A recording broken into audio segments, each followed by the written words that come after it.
하겠습니다. 주는 그리스도시요 살아계신 하나님의 아들이시나이다. 하나님 감사드립니다. 특별히 오늘 고린도전서 10장 20절의 말씀을 통하여 왜 제사를 지내면 안 되는지에 대한 근본적인 이유와 해답, 응답, 결론을 찾는 축복의 예배가 될 수 있도록 인도하여 주옵소서. 감사드리며 승리하신 주 예수 그리스도 이름으로 기도드리옵나이다. 아멘. 이번 주간이 구정명절이 끼어져 있습니다. 그래서 아직도 우리나라는 제사에 대한 문제들을 많이 가지고 있기 때문에, 또 특별히 천주교회 같은 경우는 이 제사 문제를 거론하지 않고 하도록 허락을 해놓은 상태이기 때문에, 왜 성경은 또 왜 기독교인들은 제사를 지내면 안 된다라고 주장하는지에 대한 근본 답들을 좀 찾는 시간이 되기를 주의 이름으로 축복합니다. 특히 이제 천주교회 다니는 사람들이 왜 그 교회 다니는 너희들은 제사를 안 지내느냐, 또 우리가 제사 지내는 것이 조상신을 받드는 게 아니다, 그냥 조상에 대한 예를 표하는 건데 너희들도 추도, 추모 예배, 추도 예배 이런 거 하지 않냐, 그게 뭐 제사하고 다르느냐, 뭐 절하는 게 그러면 문제냐, 살아있는 사람에게 절하는 게 그러면 그거는 뭐 그 사람을 섬기는 거냐, 성경에 꼭 제사하지 말라는 그런 구절들이 있느냐, 또 예수님이 그렇게 가르치셨냐, 또 특히 너희 부모님 공경하라 그랬는데 돌아가신 부모님을 위해서 제사 지내는 것은 그 공경심을 가지고 돌아가시는 분을 추모하는 건데 그게 그렇게 문제가 되겠냐, 뭐 이렇게 이야기하는 분들이 굉장히 많이 있습니다. 근데 유교를 믿거나 일반 불신자들도 왜 교회 다니는 사람들이 그토록 제사를 지내고 절하는 걸 싫어하는지 그 이유를 모르는 사람들이 굉장히 많이 있고, 현재 교회 안에 있는 분들도 여기에 대한 심각성들을 잘 모르는 사람들이 있기 때문에 오늘 이 내용을 가지고 좀 중요한 답들을 찾는 시간 되기를 주의 이름으로 축복합니다. 특히 이 문제는 이제 전도할 때마다 기독교에 대한 반발로 심심찮게 우리가 듣고 있는 이야기입니다. 또 반면에 또 천주교 같은 경우는 술, 담배 부분도 오픈을 했기 때문에 아이고 그 교회 다니려니까 뭐 제사도 못하게 하고, 그러니까 집안에 불화도 일어나고, 또 술, 담배도 뭐 천주교에서는 하라고 하니까 뭐 개신교에 비해서는 뭐 썩 더 나은 것 같다. 그래서 이제 천주교로, 기독교에 있다가 천주교로 가고 뭐 이런 사람들도 있는 것 같습니다. 저는 개인적으로 하나님 앞에서 볼 때 천주교회를 믿어서 구원받을 수 있겠냐, 예수를 정확하게 그리스도로 알고 믿고 영접해야 구원받는데 천하의 구원 얻을 다른 이름이었고 그 이름에만 구원이 있다고 믿어야 구원받습니다. 근데 천주교회는 종교 혼합주의적인 사상으로 지금 섞여 있기 때문에 천주교회를 다닌다고 구원받을 수 있다고 보장할 수가 없어요. 거의 완전히 혼합 종교로 변질된 게 사실은 천주교회입니다.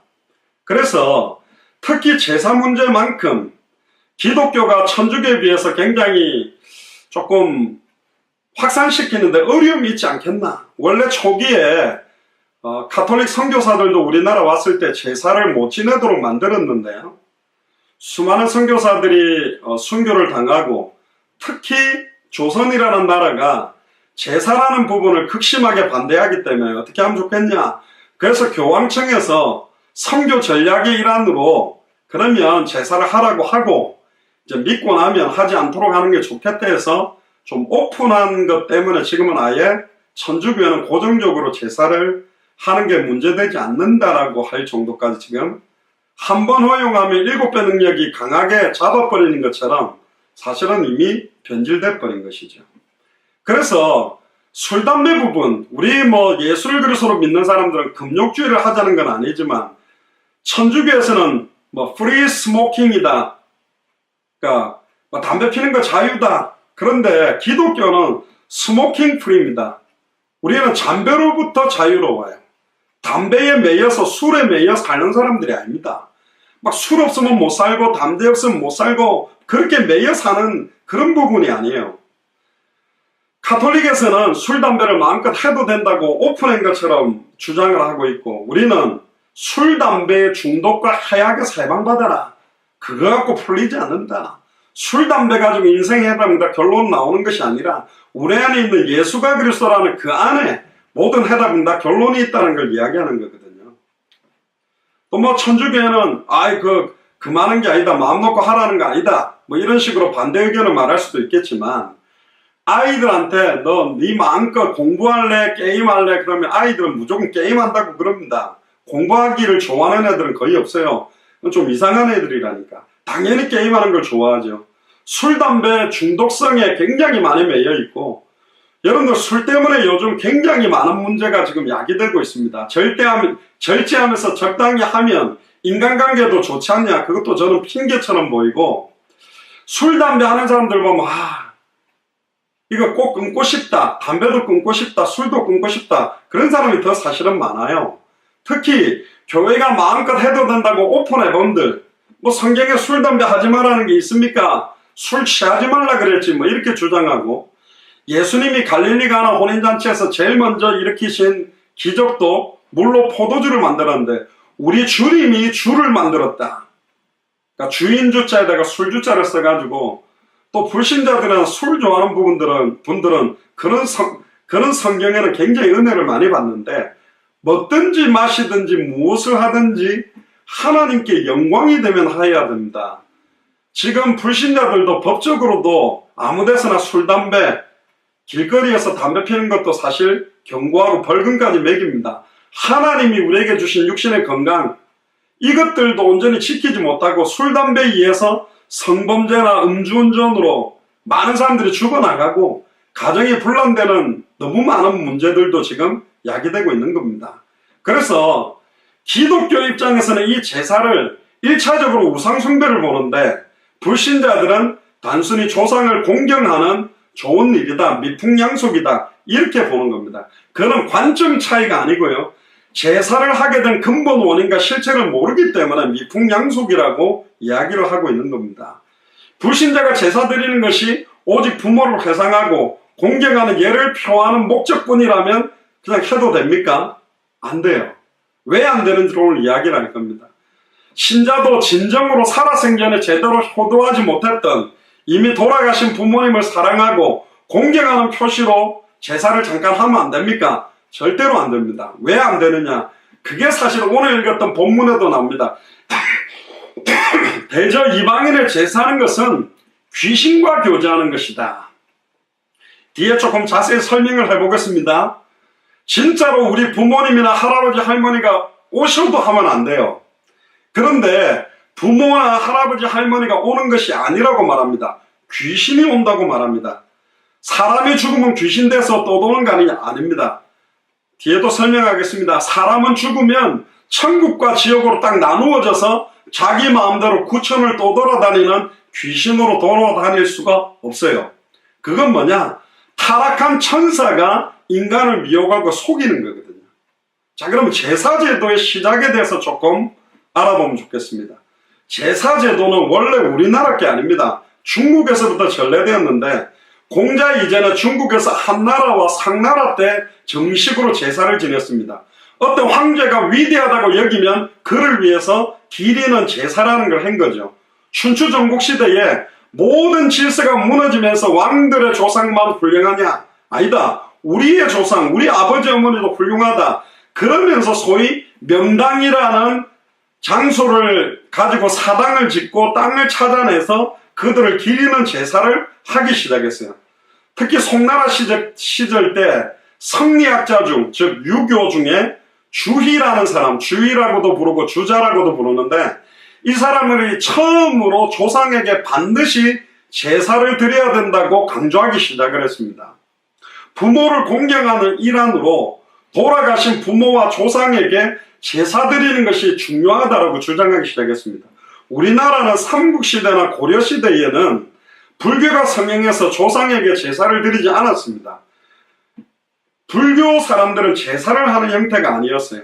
근데 이후에 중국의 성리학 유교가 들어오면서 신라 고구려 때의 특별한 왕에게만 제사를 드렸습니다. 이때까지도 모든 사람들이 집집마다 제사를 안 했어요. 오늘날도 불교 국가들은 제사를 하지 않습니다. 우리나라는 이 불교에다가 무속이 혼합돼가지고 불교에서 막 제사도 같이 하고 이상하게 시신도 안치해놓고 위패를 모시고 막 하고 있는데, 이 변질되고 혼합된 겁니다. 우리나라는 13세기 고려 말에 정몽주 이색 같은 사람이 성리학을 도입하면서 사당을 지었어요. 사당을 지었어도 조상에게 지내는 제사를 안 했습니다. 뛰어난 인물이나 왕을 기르기 위해서 했는데 고려가 패망하고 조선이 딱 건국되면서 태조 이성계가 나라의 국교로 불교에서 유교로 성리학으로 딱 바꾸어버린 겁니다. 그러니까 이 태조 이성계 때문에 이 제사 문화가 여기서 본격화되게 된 거예요. 그러면서 주자가 강조한 조상에게 드리는 제사를 태조 이성계가 강조하기 시작했습니다. 당시에 집안에 가묘, 신주, 사당 이런 게 있었는데 제사 제도도 일반적이지 않았고요. 성종 때도 김호라는 사람이 사당을 세우지 않고 신주를 만들지 않는다라고 해서 막 왕에게 보고한 내용도 나옵니다. 그래서 자꾸 이제 제사를 장려한 이유가 뭐냐?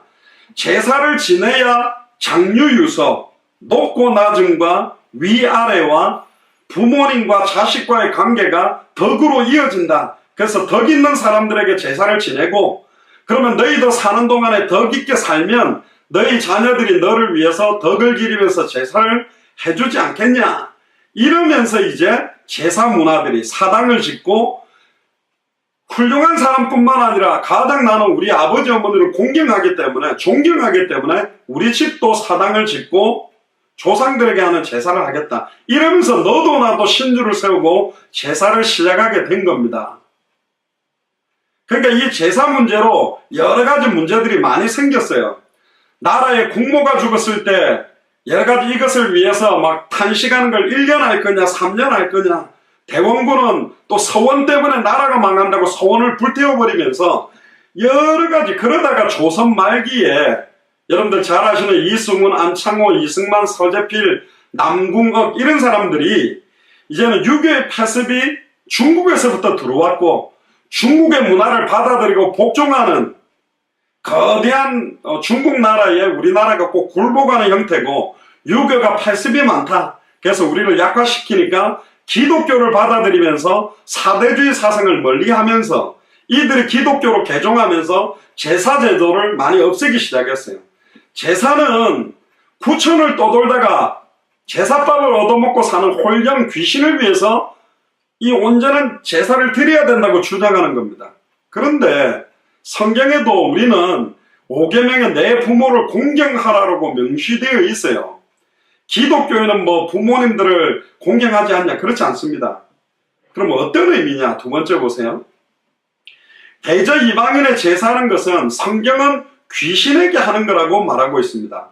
하나님께 제사하는 것이 아니기 때문에 이는 너희가 귀신과 교제하는 자가 되기를 원치 아니한다. 예수님도 누가복음 16장 19절에 31절에 보면 사람이 죽으면, 즉 예수를 그리스도로 믿은 사람의 영혼은 믿는 사람과 믿지 않는 사람이 천국과 나누어져서 자기 마음대로 천국과 지옥을 왔다 갔다 하거나 사람들이 살아있는 땅으로 마지막 심판 때까지는 나올 수 없다고 말합니다. 즉 저나 여러분들이나 우리 부모님이 죽어서 귀신이 돼서 떠돌아다니지 않는다라고 성경은 말하고 있어요. 귀신은 원래 하나님을 찬양하던 천사들, 여러 그 천사장을 추종하던 천사들이 사탄 마귀의 말에 미혹돼서 하나님을 대적하고 쫓겨나면서 귀신이 돼서 인간을 속이고 있는 겁니다. 고린도후서 11장 14절에 보면 이것이 이상한 일이 아니다. 사단도 자기를 광명의 천사로 가정하나니, 광명한 천사로도 사단이 가정한다면 죽었던 우리 할아버지, 할머니, 아버지, 어머니, 삼촌 모습으로 꿈에 나타나고 제사를 지내면서 여러 가지 신비한 일들이 일어나도록 사단은 속여서 제사를 반드시 해야 될 이유들을 깨닫도록 만드는 겁니다. 그러니까 일반인들 생각하듯이 원한 맺힌 부모의 귀신이 구천을 떠돌아다니는 게 아니고, 결국은 죽었던 우리 부모님이나 죽었던 우리 조상들을 가장에서 속이면서 역사하고 있다고 말을 하고 있습니다. 그러니까 제사를 할 때 돌아가신 부모가 귀신이 되어서 와 있지 않기 때문에 절을 한다고 해서 그게 부모가 받는 게 아니다. 만약 불신자가 말한 대로 부모가 온다고 쳐봅시다. 만약에 제가 죽어가지고 막 떠돌다가 사라, 대원이, 경원이, 정원이가 이제 제 생일날, 제 원래 오리지널 생일은 정월 이튿날이거든요. 설날 다음 날인데 미국에 와서는 그냥 신정 1월 2일로 합니다만, 그럼 제가 딱 왔어요. 왔더니 이놈들이 음식도 안 차려놓고 아버지가 언제 돌아가셨는지도 모르고 지금 인생을 산다 그러면 이 고약한 놈들에게 LA 저주를 받으라고 막 제가 저주를 줄 거냐? 아니요. 나는 제사를 안 지내도 내가 만약 귀신에서 돌아다닌다면 수호 귀신이 돼갖고 우리 아들, 딸들 옆에 도와주고 어쨌든 축복받도록 계속 도와줄 거예요. 그런데 왜 제사를 하면 할수록 그 제사를 맡은 집안은 그토록 불화와 고통과 영적인 저주와 재앙과 우환과 질고가 심해집니까? 그게 정말로 우리 부모님들을 섬기는 그런 제사가 맞다면 그 부모님들을 섬기는 제사라면 부모만이 아니라 할아버지, 할머니, 증증조 모든 조상의 제사들까지 완전히 다 해야 되잖아요. 근데 왜 그렇게 제사하는 게 싫어서 막 형님한테 동생한테 막 이렇게 떠맡기고 그렇게 고통스러워합니까? 그렇게 된 게 아니요. 죽은 부모의 혼백에 직접 그 와서 차려놓은 음식을 보고 즐거워하고 자식들이 현재 건강하고 형통하게 살도록 복을 준다고 생각합니까?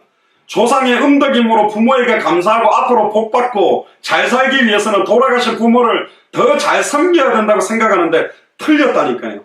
부모님이 오는 것도 아니고 부모님이 온다고 해도 제사를 지내고 절하면 안 돼요. 그 이유를 설명할 겁니다. 에베소 6장 1절에 보면 자녀들아 너희 부모를 주 안에서 순종해라. 이것이 옳으니라. 네 아버지와 어머니를 공경해라. 이것이 약속 있는 첫 계명이니 이는 네가 잘되고 땅에서 장수하리라. 성경은 굉장히 강조합니다. 첫 계명이라고 말하고 있습니다. 5계명인데 왜 첫 계명이냐? 1계명부터 4계명까지는 하나님과 인간 사이요. 인간과 인간 사이에 지켜야 될 첫 번째가 5계명입니다. 그게 뭐냐? 네 부모를 공경해라. 어디에서? 주 안에서 순종해라. 그러면 네가 이 땅에서 잘되고 심지어 장수한다고 되어 있어요. 성경은 말합니다. 돌아가신 부모님 놓고 제사하지 말고 살아계실 때 부모님 잘 섬기고 부모님 공경하고 부모님도 예수가 그리스도는 비밀 속으로 들어오도록 섬겨라. 그렇게 말하고 있어요.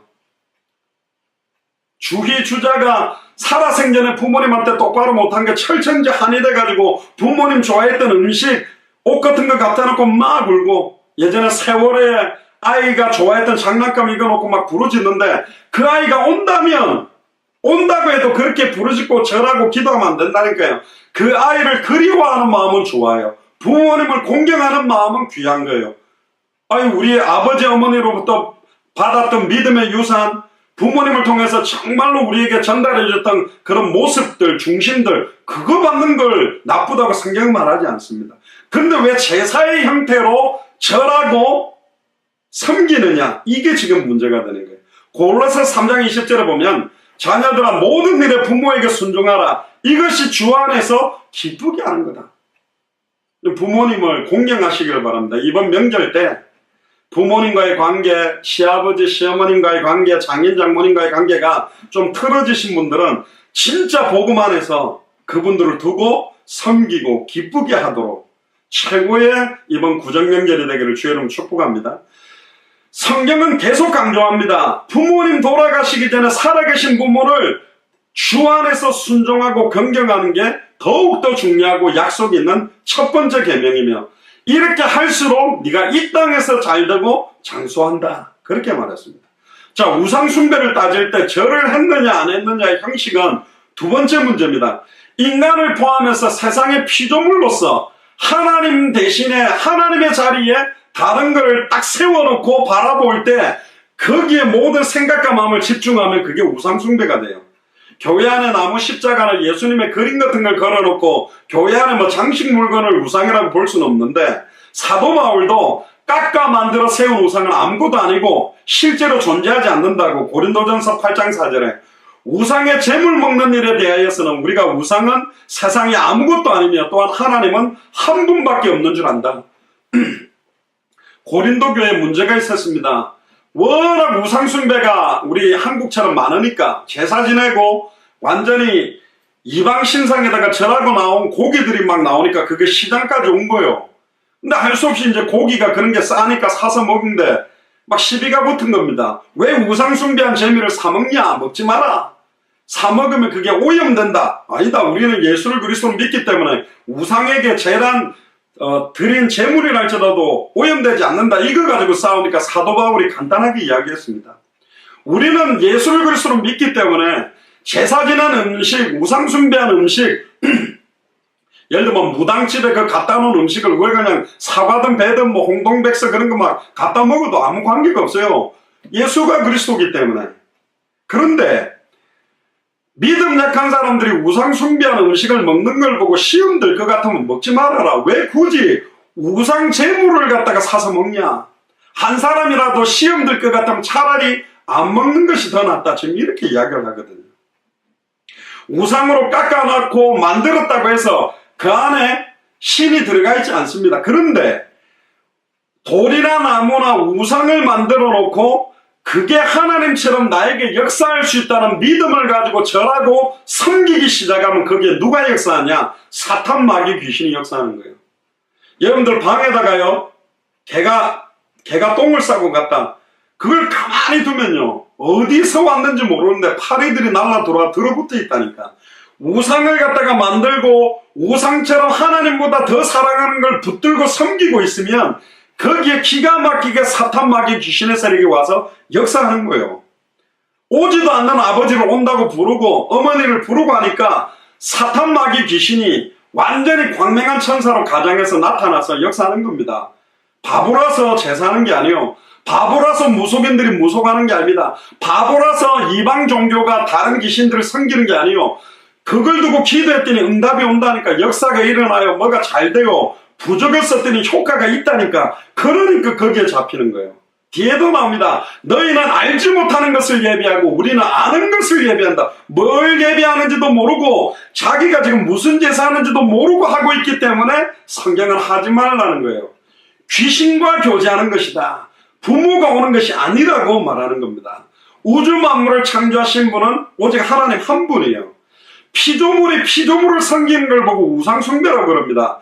피조물은 하나님의 형상대로 창조된 우리에게 생육하고 번성하고 충만하고 정복하고 다스려야 되는 것이지, 다스려야 될 피조물을 하나님 비슷한 신처럼 섬기는 것이 바로 우상숭배입니다. 따라서 인간이든지 어떤 형상이든지 하나님과 같은 역할을 한다고 믿기 시작하면 거기에 기가 막히게 사탄 마귀 귀신이 역사하는 겁니다. 간단하게 말해서 인생의 생사복이 돈이다. 돈이 오직 나의 모든 것이다. 그럼 돈이 이미 우상이 된 거예요. 근데 여러분들 돈에다가 절을 하지 않잖아요. 물론 어떤 사람들은 돈 가지고 막 이렇게 하고 마수거리 뭐 한다고 막 첫 손님한테 돈 받으면 탁탁 침 뱉어가 뭐 어떻게 해가 이렇게 해야 손님 많은다. 희한한 짓을 많이 하고 있는데 그거 자체가 뭐요? 그거 자체가 완전히 미신적이고 우상숭배적인 체질이라니까요. 제사 드리는 사람들은 부모들의 음덕으로 잘 살고 있기 때문에 앞으로 애군이 없이 형통하려면 부모를 더 잘 섬겨야 된다 그렇게 생각하잖아요.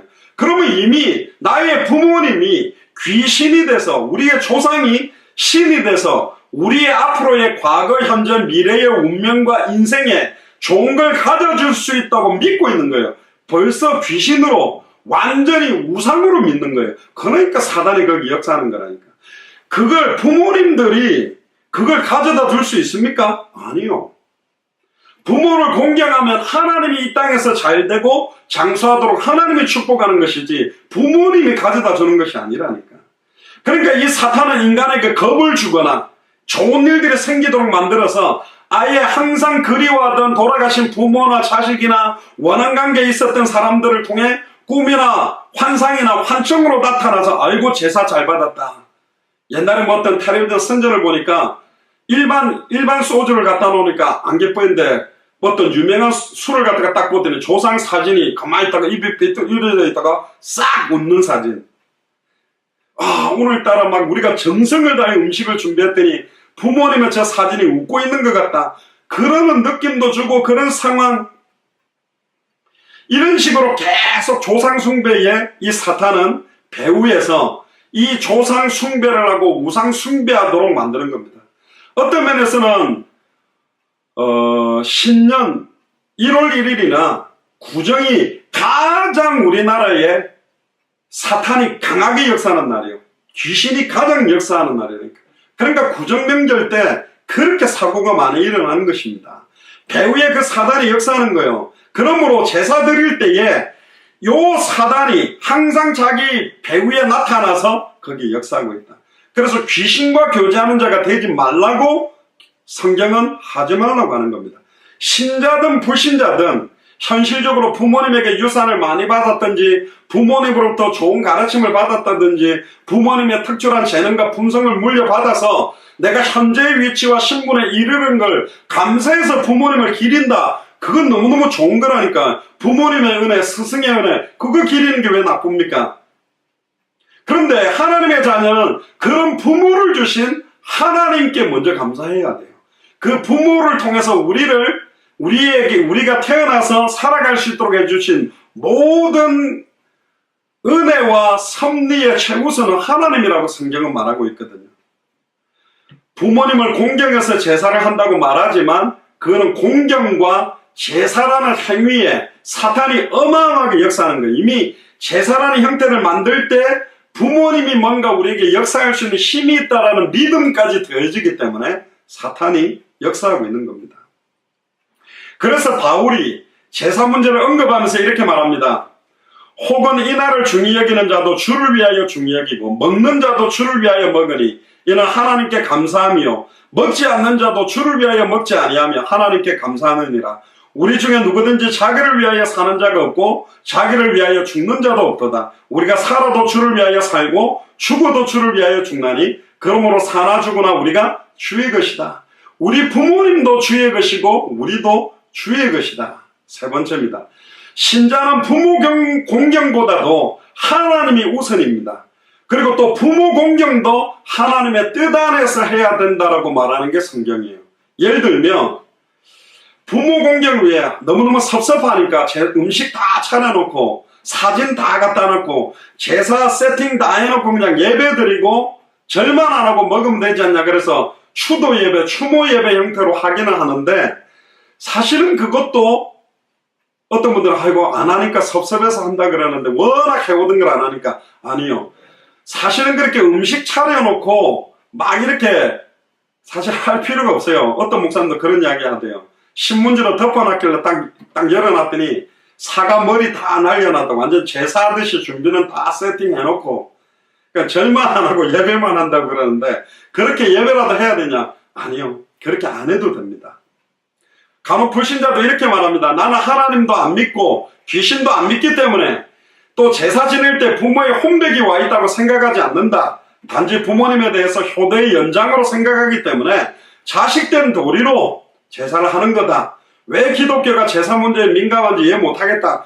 언뜻 말이 맞는 것 같은데 그러면 귀신도 안 믿고 하나님도 안 믿고 인간이 죽어버리면 썩어져서 없어져서 끝난다라고 믿는다면 이미 부모님은 벌써 끝났고 헐게 됐고 자식과 부모 간의 어떤 관계도 없어진 거잖아요.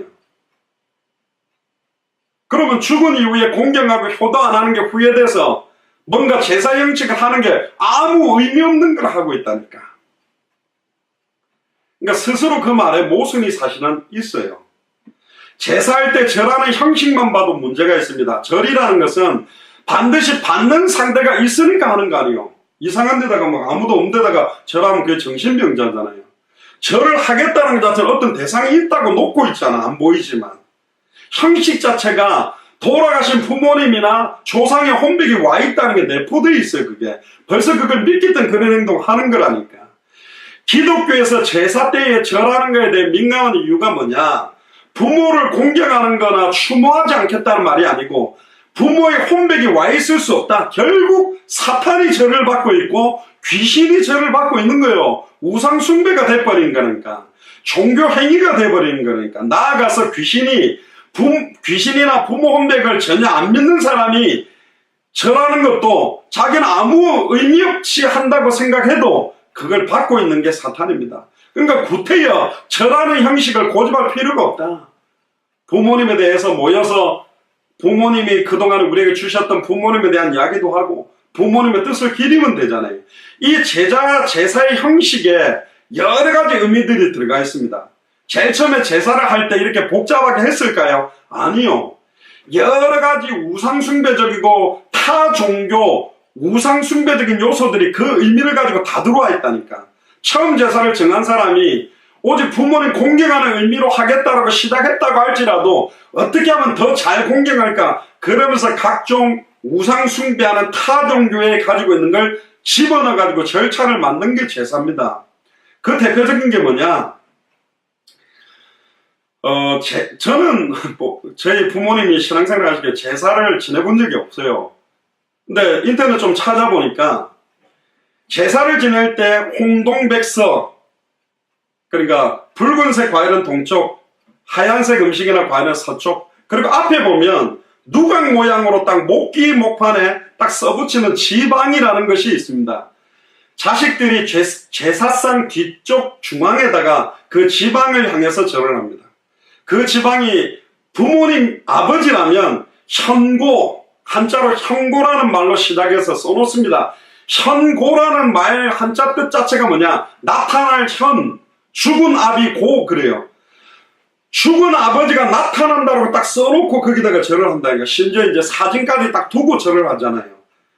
그리고 시작해서 그 중간에 그분이 생전에 맡았던 관직, 또 마지막에 신위라는 말로 모든 걸 마치는데, 아버지 혼백이여 지금 나타나 주시옵소서 하면서 말하면서 지방을 써서 붙이고 그걸 부르는 거예요. 죽은 자의 혼을 불러 올린다니까. 그걸 초혼이라 그럽니다. 초청하는 거예요. 신령들을 막 부르는 거예요. 아이고 죽은 우리 아버지, 아빠 빨리 오세요, 빨리 오세요, 이러는 거예요. 그리고 제사 이후에 불에 태워서 공중으로 날려보내는 것은 편안한 곳으로 다시 돌아가세요. 또 음식을 차려놓는 것도 와서 앉아서 이 음식을 풍성하게 먹으라는 거지. 누가 오라는 거고 와서 먹으라는 거고 숟가락까지 꽂아 놓잖아요. 그게 그냥 하는 게 아니라니까. 완전히 사탄 마귀 귀신이 좋아하는 것을 세팅해 놓는 거예요. 그걸로 말하면 막 똥파리들이 좋아하는 막 소똥, 개똥, 사람똥 막 갖다 놓으면 막 파리들 우글우글 달라붙듯이 미풍양속이라 생각하고 아무 생각 없이 그걸 차려놓고 아무 생각 없이 그거 써놓고 절하는데 거기는 사탄마귀 귀신의 세력들이 얼마나 강하게 역사하는지 모른다니까요.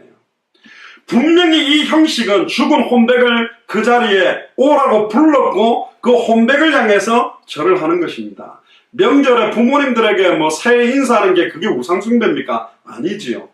심지어 추석이나 설날에는 여러 번 제사를 드리는데 죽은 조상의 숫자만큼 새로운 밥, 새로운 국을 막 올리고 그 조상들이 좋아했던 음식을 막 하는데 그 부모님이 생전에 좋아하셨던 그런 음식 기리는 마음이야 좋은데 그걸 자꾸 갖다 놓고 와달라고 하면, 그분들이 와서 음식 먹고 간다고 생각하면 어떻게 되냐? 성경은 이렇게 말합니다. 레위기 20장 27절에 보면 남자나 여자가 신접을 하거나 박수가 되거든 반드시 죽일지니 돌로 그를 치라. 그 피가 자기에게로 돌아가리라. 또 특별히 신명기 18장 10절에 13절에 보면 그 아들이나 딸을 불가운데로 지나게 하는 자는 복술자나 길흉을 말하는 자나 요술하는 자나 무당이나 진언자나 신접자나 박수나 초혼자를, 초혼자가 뭐냐?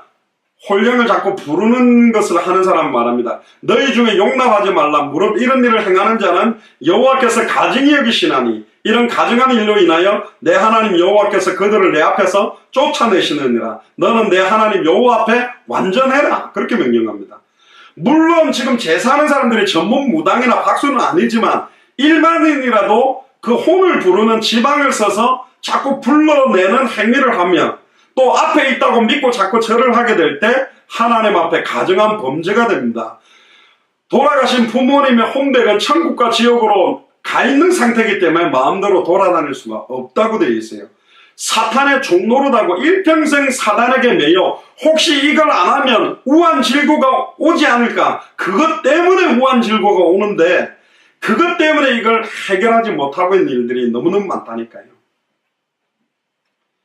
사탄의 힘은 하나님의 능력에 감히 대적할 수가 없습니다. 사탄이 아무리 바라게도 우주 만물을 창조하셨고 알파요 오메가요 처음이요 나중이요 시작과 끝 되시는 그리스도가 우리 안에 계신다면 어떤 힘을 의지할 필요가 없어요. 다시는 태양빛도 쓸 데가 없대. 하나님이 우리의 영영한 빛이 되겠대요.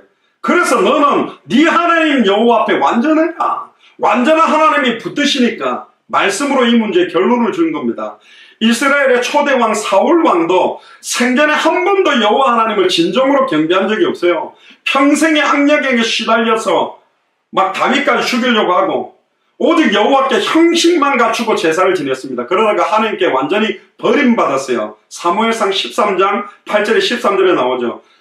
예배 형식만 갖추면 자동적으로 축복이 온다고 착각한 겁니다. 여호와를 제대로 믿지 않은 그도 제자의 형식이 중요하다는 걸 인정한 거예요. 블레셋하고 전쟁을 해야 되는데 두려운 거예요. 그러니까 하나님이 가장 싫어하는 짓을 합니다. 엔돌 무당에게 딱 가가지고 죽었던 선지자 사무엘 혼백을 불러달라. 그러니까 사무엘 모습으로 악령이 나타난 거예요. 오히려 그 전대에서 너는 패배하고 죽을 것이다. 그 예언 듣고 또 그대로 성취돼. 그러니까 여기에 대한 신학자들이 여기는 굉장히 난해 구절입니다. 이게 진짜 사무엘이 올라왔냐? 근데 성취됐지 않냐? 안 됐냐? 결국은 사무엘 모습을 가정한 악령이라고 보는 게 사실은 더 유력해요. 욥의 경우를 보더라도 욥을 시험할 때 하나님 앞에 허락받고 하는 것이지 하나님 허락 없이 진행되는 게 아니다. 오랫동안 해왔던 걸 안 한다고 해서 갑자기 허무해지고 우환절고 오냐? 그렇지 않다는 거예요.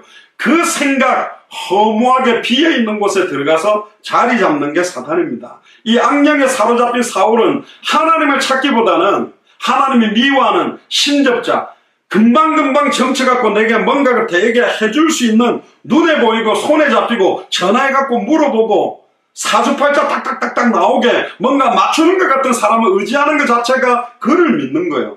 사람의 사정은 사람의 영이, 하나님의 사정은 하나님의 영이, 사탄의 사정은 사단의 영이 잘 알고 있는 것처럼 그들 속에 역사하는 악령이 그들을 사탄으로 인도하게 돼 있어요. 원해서 사탄의 인도를 받는 사람이 어디 있겠습니까? 모르고 하더라도 사단에게 매여 종로로 가는 거예요. 결국 제사를 지낸 건 귀신을 달래는 것이라니까.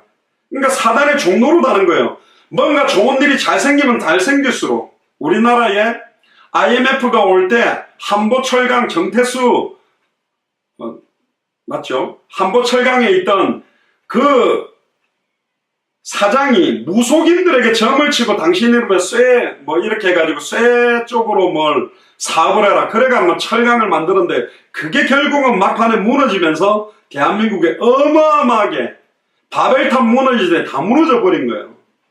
결국 사기꾼이가 처음에는 응답을 줍니다. 뭔가가 되게 하다가 결정적일 때 무너뜨려 버리는 거라니까. 제사 이후에 음식을 집주에 뿌리는 게 뭡니까? 혹시라도 함께 따라왔을 조상 외에 다른 조상 귀신이라든가 나쁜 귀신이 오면 이거라도 먹고 가가지고 우리한테 해코지하지 마세요. 벌써 귀신 들어온다고 믿고 그런 짓 하고 있잖아요. 야고보 4장 7절에 그런즉 너희는 하나님께 순복할지어다 마귀를 대적하라 그래야만 너희를 피하리라. 할렐루야. 마귀를 권세 있는 주 예수 이름으로 대적하면 피하게 돼 있어요. 달래면 안 된다니까 계속 오는 거예요.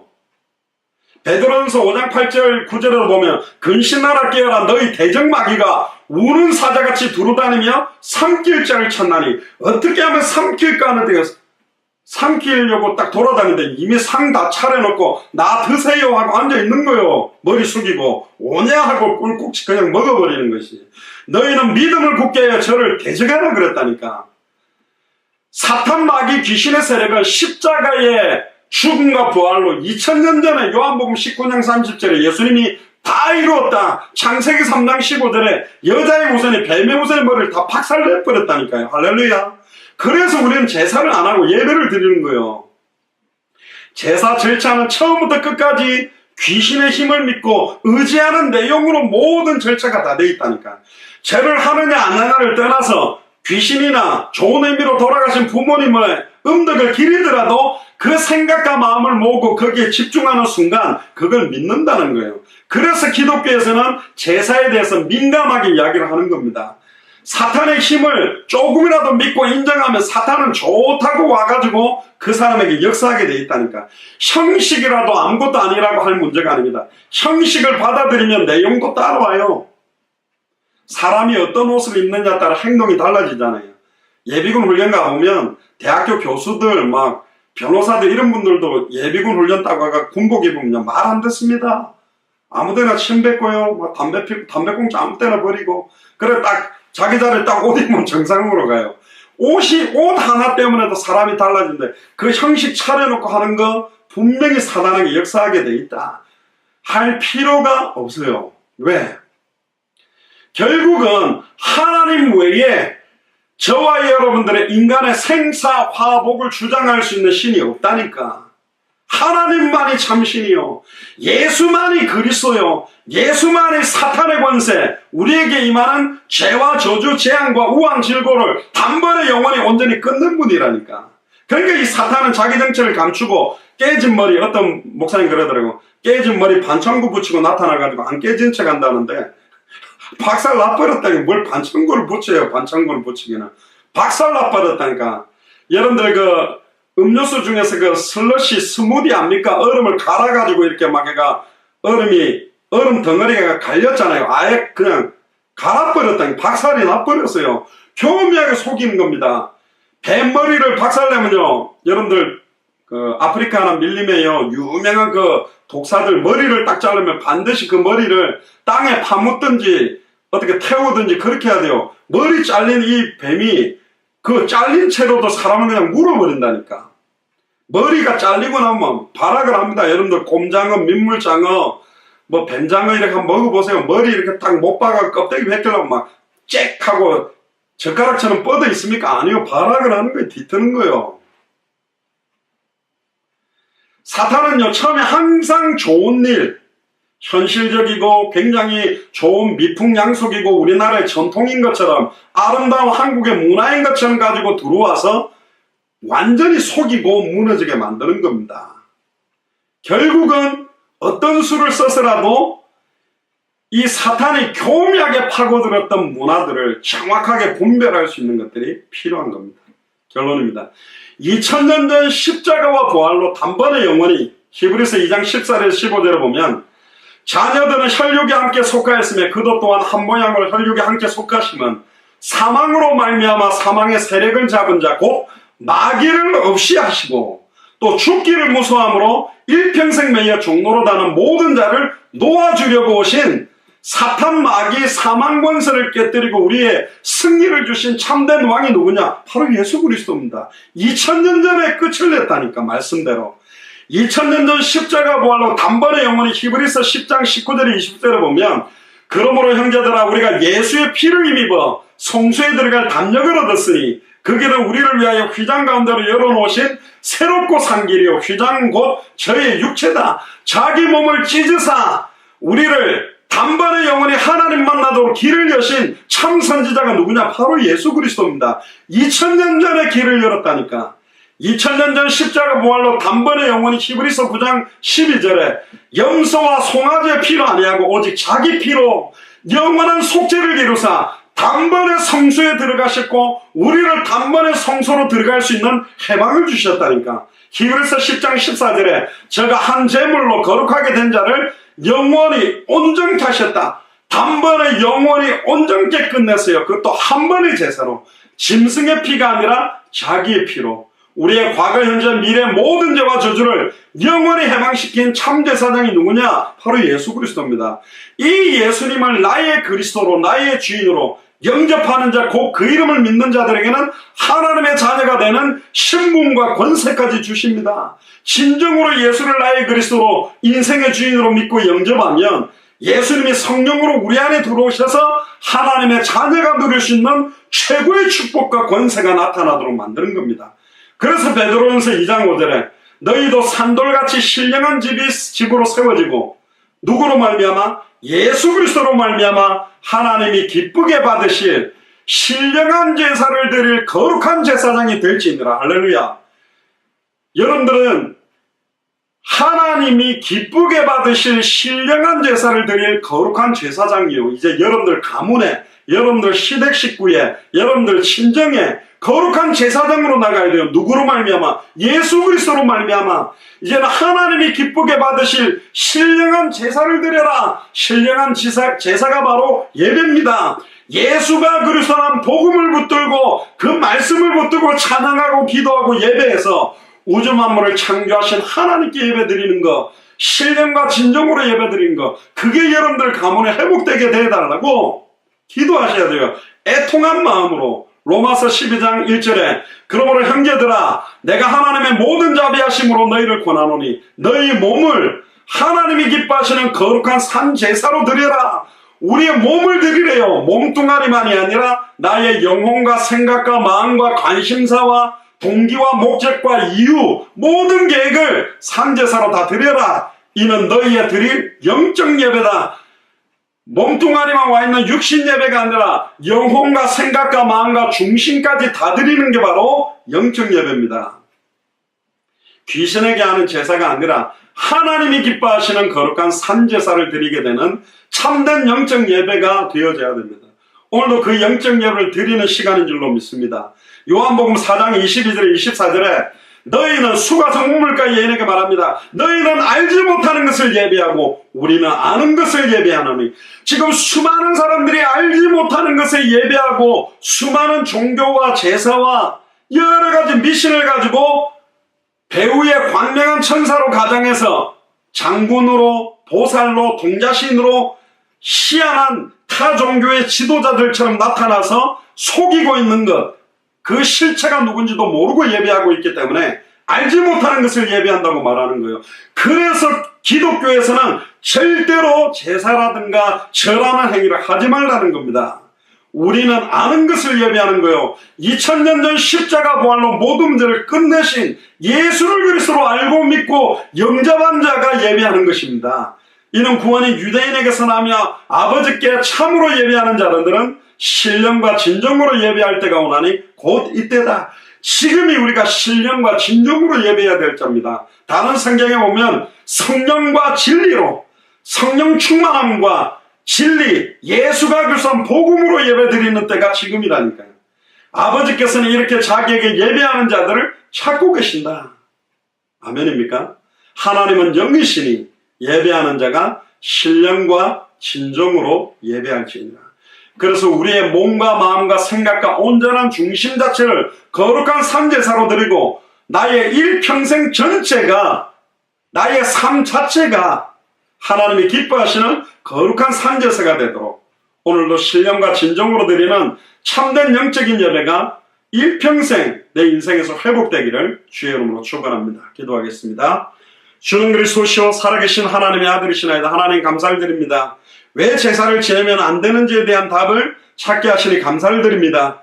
제사를 통해서, 미풍양속을 통해서 교묘하게 속이고 있는 사탄 마귀 귀신의 세력을 권세 있는 주 예수 그리스도로 완전히 무너뜨리며 이제는 주 예수를 믿으라. 그래야만 너와 내 집이 구원을 얻으리라고 말씀하신 것처럼 이제는 우리 가문 자체가 살아나며 우리 가문의 불신자들이 복음을 받고 살아나서 하나님을 기쁘게 하시는 거룩한 산제사를 드리는 모든 족속들 앞에 정말로 제사장의 가문이 되게 하시며 참 선지자의 가문이 되게 하시며 참된 왕직을 위임받은 가문이 될 수 있도록 우리 가문 자체를 마음껏 축복하여 주옵소서. 이번 구정명절을 통하여 역사하는 흑암 세력들이 무너지며 예수가 그리스도라는 원색적 복음이 증언되어지는 시간표가 되도록 축복하여 주옵소서. 감사드리며 승리하신 주 예수 그리스도 이름으로 기도드리옵나이다. 아멘.